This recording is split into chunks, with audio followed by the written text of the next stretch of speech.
welcome Shri Arvind Virmani ji to the Jaipur Dialogues. I now welcome our second speaker for the second session, Shri Sushant Sareen. He is a Strategic Affairs Analyst, Senior Fellow with the Vivekanand Foundation. In his own words, he is an obsessive Pakistan watcher, and in effect, he watches Afghanistan, terrorism, Islamism. He is a history buff who happened to study economics. Welcome Shri Sushant Sareen to the Jaipur Dialogues.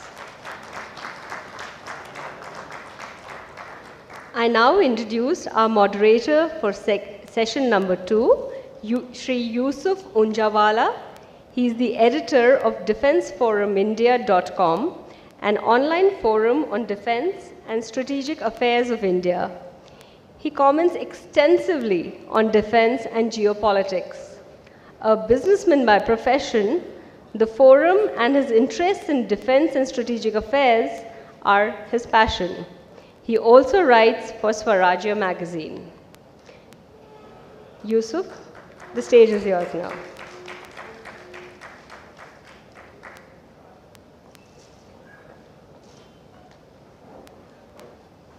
Sushanji, esteemed speakers who have spoken earlier, especially my ladies and gentlemen. First of all, I'd like to thank Sanjay for making an idea that started from a DM exchange on Twitter into a reality. And then pushing me into speaking here today. I'm going to speak about hard power, India's past, use of it, challenges, and the future. As Tufelji mentioned, the term soft power was coined by Joseph Nye, and then the opposite of that became hard power.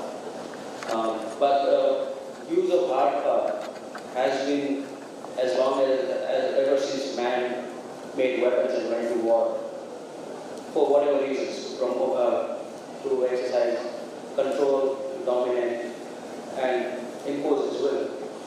So, what does hard power mean? It's the use of military and economic means to influence the behavior or interests of nations or political entities. Hard power means having modern military with sophisticated weapons and economic might, which allows a country to coerce weaker powers into doing what it wants or even going to war using those means to impose its will. Now, having strong military and a good economy, a strong economy is one thing, but the ability to use it, especially way beyond your borders across the seas, is another, and that's called power projection. The US Department of Defense defines power projection as the ability of a nation to apply all or some of its elements of national power, political, economic, informational, or military to rapidly and effectively deploy and sustain forces in and from multiple locations, to respond to crises, to contribute to deterrence, and to enhance regional stability. The example of effective power projection is what the British did when they colonized the world, or what the US has done since World War II, where it has dominated other powers. So what are these instruments of modern power that allow you to project power? In today's term, it is a very strong navy, especially one which operates aircraft carriers, ballistic missile submarines, strategic bombers, intercontinental range ballistic missiles, strategic airlift capabilities, strategic sea lift capabilities, special forces, and having bases across the world. Now let's examine India's hard power and ability to project this power. We have always called ourselves as a soft power, or someone who punches way below its weight. But India, ever since independence, on various occasions, whenever its interests have demanded, has used hard power. And it started right after independence, where we integrated Junagadh and Hyderabad into the Indian Union. The liberation of Goa in 1961, when we threw the Portuguese out and liberated Goa. And then the crowning glory in 1971, when we used our hard power, broke up Pakistan into two and liberated Bangladesh. 1984 Operation Mendut, when we went to Siachen, occupied, and until today we use our hard power to sustain our presence over there in that unforgiving operation called Flowers Are Blooming in Seychelles, where we prevented a coup against the pro-India president. Similarly, we did the same in Maldives in 1988 in Operation Cactus.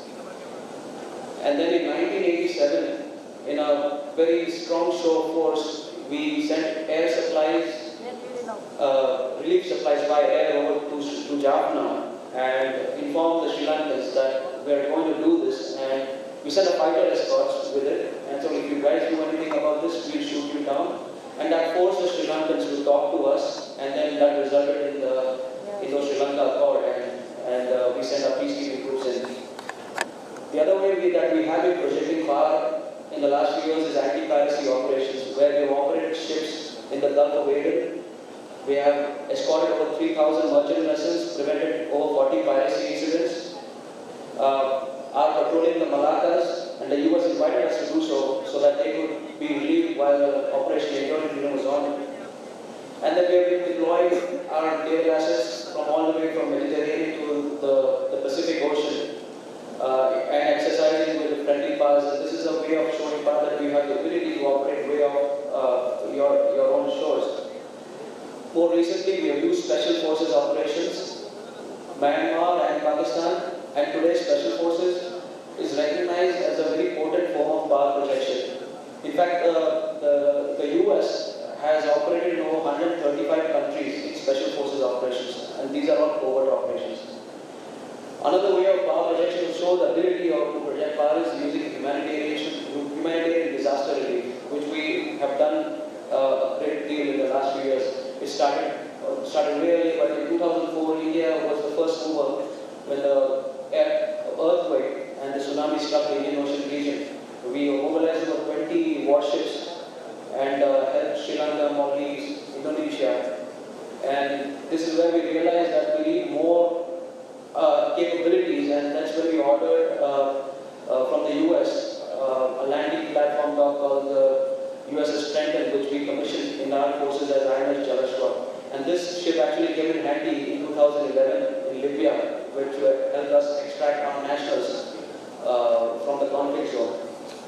Coming to the extraction of our nationals, that also represents a way to project power where you are capable of coming to the aid of your citizens anywhere in the world. And we have done it repeatedly. We did it in 91, first Gulf War, and very recently we did this in Yemen. So, considering what I've just said about what are the instruments of hard power, where does India stand? We have an aircraft carrier, which is the largest ever warship that we have ever operated. We have a nuclear-powered attack submarine, which we have leased from Russia, it's called JAIPUR. We have a ballistic missile submarine, the INS Arena. We have intercontinental range ballistic missile, the RB-5. We have strategic airlift capabilities, and we are acquiring more of it. We have the IL-76, the C-70s, and the C-130s. And like I just mentioned, we have the LPD for strategic sea lift. And all three wings of our armed forces have strategic forces divisions. Looking at the future, we want to acquire more aircraft carriers. One is already under construction. A third one, the Navy has said they want nuclear propulsion along with electromagnetic launch capability, which will allow them to launch heavy aircraft with a lot of payload and which can go longer distances. We're going to acquire more of those LPDs, etc. And then we're going to acquire about 6 ballistic missile submarines. We're going to acquire 6 nuclear attack submarines.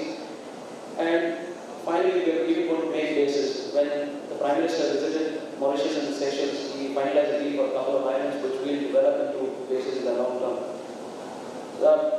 You see that from all this, the most power projecting elements are there in the Navy. And this is, in fact, the British and the US dominated the British before during the colonial, and the US since the World War II have dominated using their navies. So, as far as the current and the future weapons procurement program is concerned, for our hard power projection, we do have it. Now, the question is, does India have the will and ability to project this hard power across the seas, just like we have done in our immediate neighborhood, as I just mentioned?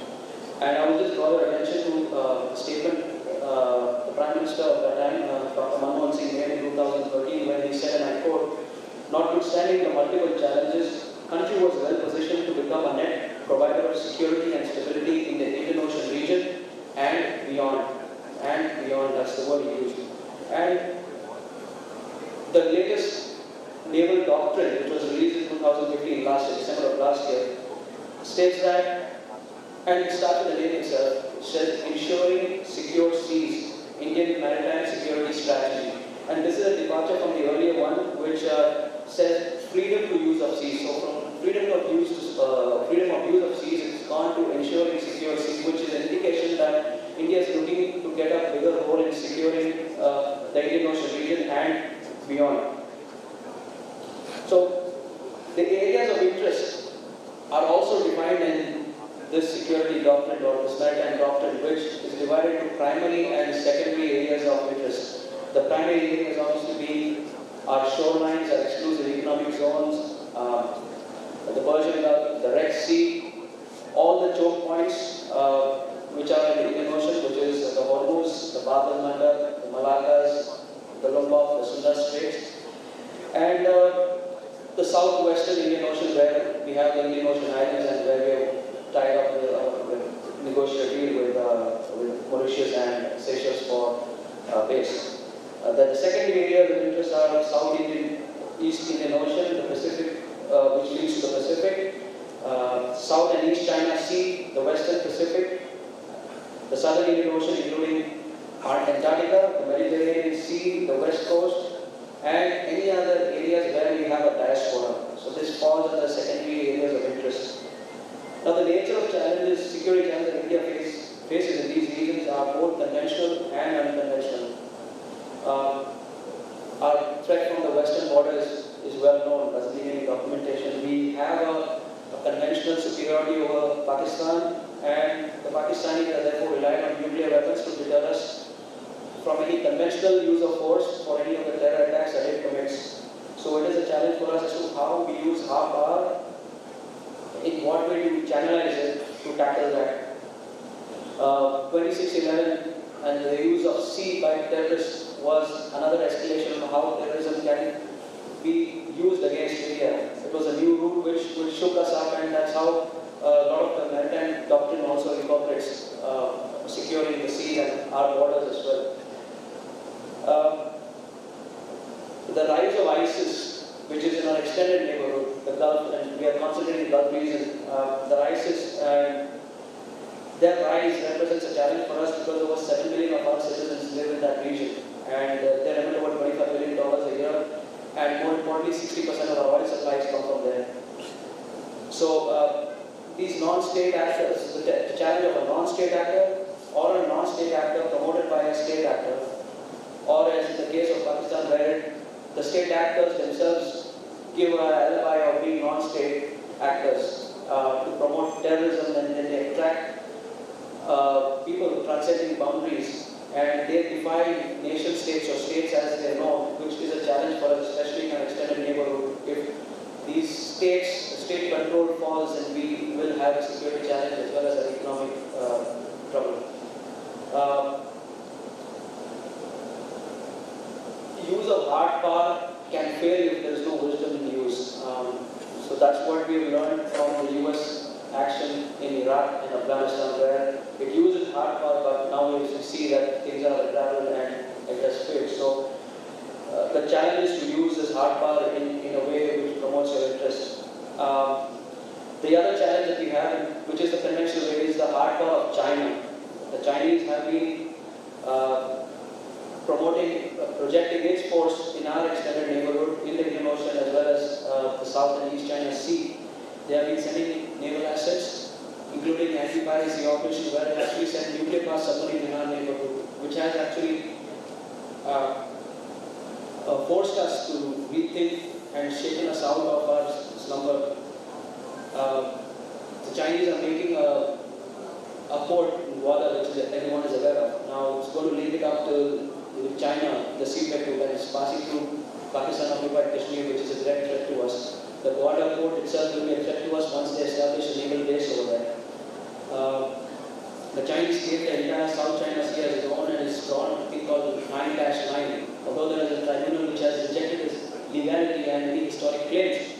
But the Chinese government has rejected this. And obviously the Chinese are showing their hard power when they reject such thing. And they have gone on to make islands over there, which gives them a lot of control over the sea as well as the air. And India is now responding to it in numerous bilateral meetings and in joint statements, especially with the US and Japan. We have seen that India has challenged this, saying that the rule of the international laws have to be obeyed, the UN CLOS has to be observed, which India has done when we settled our maritime border with Bangladesh. And we've increasingly talked about freedom of use of the sea as well as the air. So a lot of the countries which are affected by these Chinese moves have looked up for foreign powers to protect them, and they have looked at India as a power which can do it, although we have been very reluctant so far. Now, military alliances and security agreements help countries project powers, and India has been averse to any form of alliance with anyone, especially with the US, since a lot of talk has been ever since we signed the MOA. But we have had defense agreements with a lot of countries, especially in the Middle East, where we can port our warships. And we have now, like I said earlier, with Mauritius and Seychelles, we have a basing agreement. We have a base there. And just like I mentioned, LEMOA has actually assisted with India get the long legs required to project power. So you will be able to fuel your warship and go all the way to, say, the Eastern Pacific. And it's good. And what we're also doing is that using our relations with Japan, converting them into a stronger defense ties. We have invited them to exercise Malabar, which we have been conducting with the US. We had shown sensibilities of not inviting them earlier, or they did once and then stopped it because we didn't want to offend China, but now that is a certainty. Japan will participate in all exercise Malabar. We have a dialogue with Australians, so there is some kind of understanding, short of alliance, that we will work with powers which are aligned to our interests, or our interests aligned with them, and we will come to some kind of an understanding in securing the very important waterways in the region. I will conclude by saying that India needs hard power and the ability to project power for its economy, to lift its people out of poverty. There is a large diaspora, Indian diaspora around the world, that needs to be protected at all times. And India also needs to be sensitive to the security needs of many of the nations around the region which look up to it and look at India as a benign power. We're not an expansionist power, contrary to what China is. So a lot of these countries look at India as a benign power and expect India to take the role of a security provider. And we have all the equipment required to protect these countries. It's a matter of will and how we go about it. I'll conclude with this, and